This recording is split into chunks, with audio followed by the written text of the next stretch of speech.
මට බෑ. ඔබ කොහොමත් බෑ කියාගත් ගමම ඉන්නේ.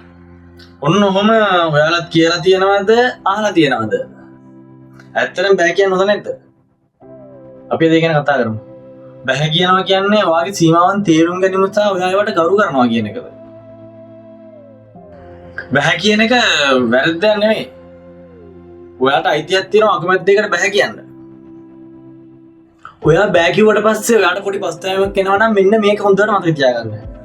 ඔයා බෑ කියන්නේ නැතුව කැමැත්ත ප්‍රකාශ කරලා ඔයාට පස්සේ මානසික පීඩනයක් එනවා නම් ඒක තේරුමක් නැහැනේ.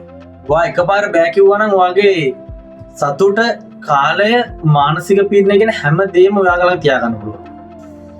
දැන් අපි කතා කරමු කොහොමද බෑ කියන්න පුරුදු වෙන්නේ කියලා. මුලින්ම චූටි දේවල් ප්‍රතික්ෂේප කරන්න පුරුදු වෙන්න.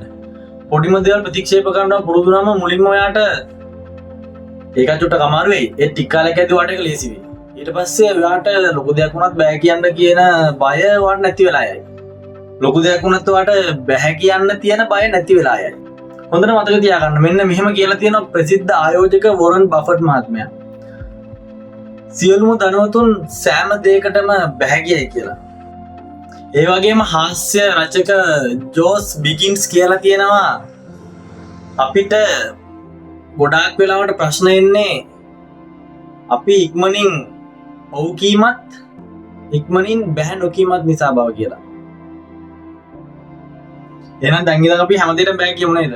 මං එහෙම කිව්වේ නෑ. මම කිව්වේ ඔයාලට කරන්න බැරි ඔයාලා අකමැති දෙයකට ඔයාලට හානියක් වෙන්න පුළුවන් දෙයකට බෑ කියන්නේ කියලා විතරයි.